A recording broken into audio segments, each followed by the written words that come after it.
வெளிப்படுத்தின விசேஷம் 19ஆம் அதிகாரம் 15, 16, 18 வரைக்கும் வாசிக்கிறேன். புறஜாதிகளை வெட்டும்படிக்கு அவருடைய வாயிலிருந்து கூர்மையான பட்டயம் புறப்படுகிறது. இருப்பு கோலால் அவர்களை அரசாளுவார்.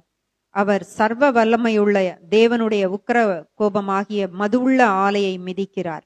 ராஜாதி ராஜா கர்த்தாதி கர்த்தா என்னும் நாமம் அவருடைய வஸ்திரத்தின் மேலும் அவருடைய தொடையின் மேலும் எழுதப்பட்டிருந்தது. பின்பு ஒரு தூதன் சூரியனில் நிற்க கண்டேன். அவன் வானத்தின் மத்தியில் பறக்கிற சகல பறவைகளையும் பார்த்து, நீங்கள் ராஜாக்களின் மாம்சத்தையும் சேனை தலைவர்களின் மாம்சத்தையும் பலவான்களின் மாம்சத்தையும் குதிரைகளின் மாம்சத்தையும் அவைகளின் மேல் ஏறி இருக்கிறவர்களின் மாம்சத்தையும் சுயாதீனர் அடிமைகள் சிறியோர் பெரியோர் இவர்கள் எல்லாருடைய மாம்சத்தையும் பட்சிக்கும்படிக்கு மகாதேவன் கொடுக்கும் விருந்துக்கு கூடி வாருங்கள் என்று மிகுந்த சத்தத்தோடே கூப்பிட்டான். இது இயேசுவை குறித்து அங்க காட்டி இருக்கிறது. அவர் வருகிறார், யுத்தம் பண்ணுகிறவராக வருகிறார். செகண்ட், அதாவது ராப்சர் இல்ல, second coming of Jesus Christ, இரண்டாவது வருகை அப்படி இருக்கும். அதுல சொல்லி இருக்கு, இந்த வரப்போகிற இந்த யுத்தத்தை குறித்து சொல்லும் பொழுது மகா பெரிய ஒரு யுத்தம் பூமியிலே இருக்கும் என்று இருக்கிறது. அதுல இந்த பறவைகளுக்கெல்லாம் அழைப்புகள் கொடுக்கப்பட்டு நீங்கள் எல்லாரும் வாருங்கள் அப்படின்னா அந்த அளவுக்கு மனிதர்களுடைய பிரேதங்கள் யுத்தத்திலே காணப்படும். இதுதான் இங்க சொல்லியிருக்கு.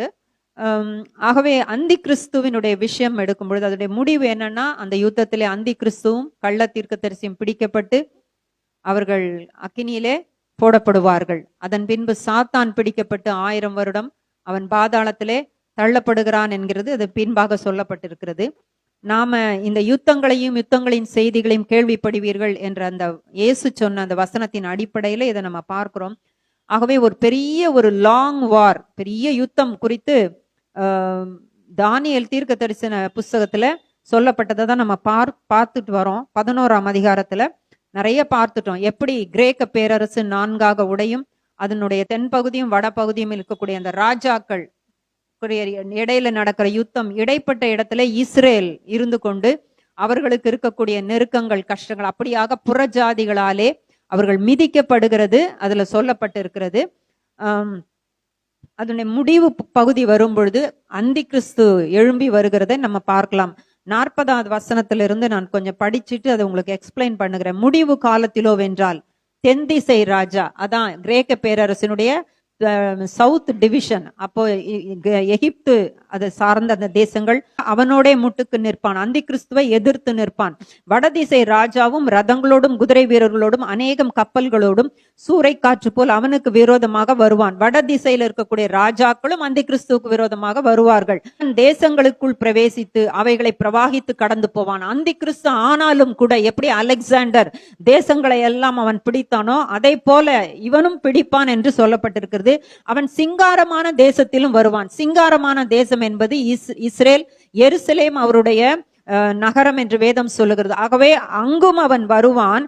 அப்பொழுது அநேக தேசங்கள் கவிழ்க்கப்படும். அப்படின்னா நிறைய தேசம் எப்பொழுது கவிழ்க்கப்படும்னா, இந்த அந்தி கிறிஸ்து ஜெருசலேம்குள்ள என்டர் பண்ணும் பொழுது கவிழ்க்கப்படும். ஆனாலும் பட் ஸ்டில் அப்படின்னா கொஞ்சம் ஒரு கமா போட்டு ஏதோமும் மோவாபும், இது ஏதோம் மோவாப் என்பது இன்றைக்கு இருக்கக்கூடிய ஜோர்டன் தேசம். ஏதோமும் மோவாபும் அம்மோன் புத்திரர், அது எல்லாமே இன்னைக்கு இருக்க மாடர்ன் ஜோர்டன், யோர்தான் தேசம். பிரதானமானவர்களும் அவன் கைக்கு தப்பி போவார்கள். நிறைய தேசங்களை அவன் பிடித்தாலும் கூட ஜோர்டன் தப்பும் என்று இருக்குது. ஆக்சுவலா பாத்தீங்கன்னா இஸ்ரேலுக்கும் ஜோர்டனுக்கும் இடையில ஒரு நல்ல ரிலேஷன்ஷிப் உண்டு. ஈவன் அந்த டெம்பிள், அங்க இருக்கக்கூடிய அந்த ஆலயத்தை குறித்த இது ட்ரஸ்ட் அவங்க தான் மெயின்டைன் பண்றாங்க.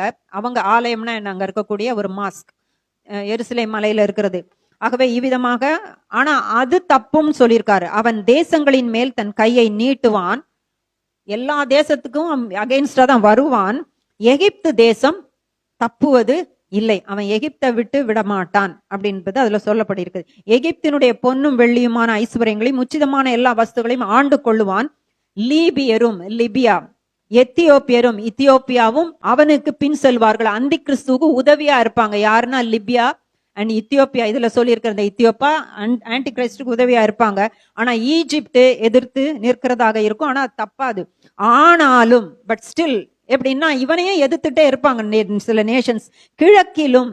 கிழக்கு சைட்ல இருக்கக்கூடிய தேசங்கள் எதுன்னு பாத்தீங்கன்னா ஜப்பான், இன்னும் மற்ற தேசங்கள்லாம் இருக்கு இல்லையா, அந்த கிழக்கிலும் வடக்கிலும் இருந்து வரும் செய்திகள், வடபகுதியில எருசலேமுக்கு வடபகுதியில, எருசலேமுக்கு கிழக்குல இருந்து வரும் செய்திகள் அவனை கலங்க பண்ணும். அப்படின்னா அது ஒரு திரள் கூட்டமா வருவாங்க. வெளிப்படுத்தல் 16ல சொல்லியிருக்கு, கிழக்கிலிருந்து வரக்கூடிய ராஜாக்கள் வரும்படியாக ஐபிராத் நதி, யூப்ரட்டிஸ் ரிவர் என்ன செய்யும், வற்றி போகும்னு இப்பவும் நீங்க பார்க்கலாம். நெட்ல போட்டு பாத்தீங்கன்னா யூப்ரட்டிஸ் ரிவர் வற்றி கொண்டு இருக்கிறது என்கிற செய்தி அதுல தெளிவாக இருக்கிறது. சீக்கிரத்துல அது வற்றியே போய்விடும். இது ஏன்னா இந்த ராஜாக்கள் வரும்படியாக அது வழியை விடும் என்று இருக்கிறது. அப்பொழுது அவன் அநேகரை அழிக்கவும் சங்காரம் பண்ண மகா உக்கிரத்தோட புறப்பட்டு வருவான். அப்படின்னா இந்த மாதிரி ஒரு யுத்த சூழல் தான் ஆன்டி கிரைஸ்ட் இருக்கும்போது இருக்கும். அப்போ அவன் கோபம் தனியாதான், அவன் ரொம்ப உக்கிரகத்தோட என்ன செய்வானா, புறப்பட்டு இடையில் உள்ள சிங்காரமான பரிசுத்த பர்வத தண்டையிலே தன் அரமனையாகிய கூடாரங்களை போடுவான். ஜெருசலேமுக்குள்ள கடைசியில வந்து தன் கூடாரத்தை பெர்மனண்டா போடுவான். அப்பதான் அவன் ஆலயத்துல போய் என்ன செய்வான், தன்னை தேவன் என்று சொல்லி அவன் உட்கார போகிறான். ஆனாலும் அவனுக்கு ஒத்தாசை பண்ணுவார் இல்லாமல் அவன் முடிவடைவான். அவனுடைய அழிவு பழைய ஏற்பாட்டுல சொல்லும் பொழுது இந்த லாங்குவேஜ்ல சொல்லப்பட்டிருக்கு. புதிய ஏற்பாடு வெளிப்படுத்தப்பட்டது. வெளிப்படுத்தின விசேஷத்துல தெளிவாக இருக்கிறது. 19ல எல்லாம் நீங்க வாசிச்சீங்கன்னா தெளிவா இருக்கு, 20ல தெளிவா இருக்கிறது. சோ இதுலதான் இதை சொல்லப்பட்டிருக்கு. இதுல வந்து நீங்க பார்க்கலாம் எப்படி ஏன் அவன் வந்து ஜோர்டனை வந்து விட்டுடுவான் அப்படின்னு சொன்னா, தேவன் பண்ணுகிற ஒன்று. ஏன்னா இந்த இஸ்ரவேலர்கள் இந்த ஆன்டி கிரைஸ்ட் வந்து தன்னை தேவன் என்ற ஆலயத்துல உட்காரும் பொழுது நம்ம வெளிப்படுத்தல் 12ல பார்க்கிறோம், அவங்க என்ன செய்வாங்க, ஓடி போவாங்க. எங்க ஓடி போவாங்க, இயேசு சொன்னார், அந்த பாழாக்குகிற அருவருப்பு பரிசுத்த ஸ்தலத்திலே நிற்க காணும் பொழுது நீங்க என்ன செய்யுங்க, யூதாவினுடைய அந்த மலைகளுக்கு நீங்க அந்த பகுதியில நீங்க ஓடுங்கன்னு சொன்னாரு. அந்த பகுதியில இருக்கக்கூடியதுதான் இந்த யோர்தான் தேசம். இவங்க அங்க போவாங்க, அடைக்கலம் புகுவார்கள். அது வெளிப்படுத்தல சொல்லியிருக்க, அவங்க போவாங்க, அவங்களை போஷிக்கும்படியாக இவர் கட்டளையிடுவார். இதைத்தான் ஏசாயா சொல்லும் பொழுது ஏசாயா 16ல சொல்லியிருக்கோம், தேசாதிபதிக்கு செலுத்தும் தேசாதிபதினு சொல்லப்பட்டது. இதுல ஆன்டி கிரைஸ்ட். அவனுக்கு செலுத்த வேண்டிய ஆட்டுக்குட்டிகளை நீங்கள் சேலா பட்டணம் துவங்கி, இந்த சேலா பட்டணம் என்பது யோர்தான்ல இருக்கிறது. பழைய பெயர்கள் எல்லாம் இதுல சொல்லப்பட்டிருக்கு. ஏதோம் எந்த மலையில போய் செட்டில் ஆனான் என்று சொன்னால் இந்த சேயீர் மலையில போய் அவன் செட்டில் ஆனது. சோ இந்த சேலா பட்டணம் துவனாந்திரம் மட்டும் சேர்த்து சீயோன் குமாரத்தின் மலைக்கு அனுப்புங்கள். இல்லாவிட்டால், ஏன்னா சீயோன் மலையில இந்த ஜெருசலேம்ல ஆன்டி கிரைஸ்ட் இருப்பான். எதை அனுப்ப சொன்னாரு, ஆட்டுக்குட்டிகளை அனுப்புங்க. ஆட்டுக்குட்டிகளை அனுப்புறதுக்கு என்ன இருக்கு, ஆடைய அனுப்ப சொன்னாரு இல்ல. ஆன்டி கிரைஸ்ட் வரும்போது ஒரு டாக்ஸ் சிஸ்டம் வரும். முதல் ஃபர்ஸ்ட் 3.5 இயர்ஸ்ல ஒன்னும் இருக்காது. 2வது 3.5 இயர்ஸ்ல அவன் ஒரு புது ரிலிஜியஸ் சிஸ்டத்தை அவன் கொண்டு வருவான். இன்னைக்கு இருக்கிற ஒன்னும் இருக்க போறது கிடையாது.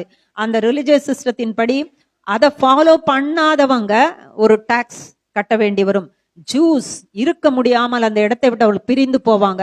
அப்ப தேவன் சொல்றாரு, நீ அவர்களை காட்டி கொடுக்காதே, அவங்களுக்கு பதிலா உனக்கு அடைக்கலமா வந்து அவங்க உட்கார்றாங்கல்ல, அவங்களுக்கான டாக்ஸ நீ கட்டு. அதுதான் ஆட்டுக்குட்டிகள் என்று சொல்லி அதுல போட்டிருக்கு.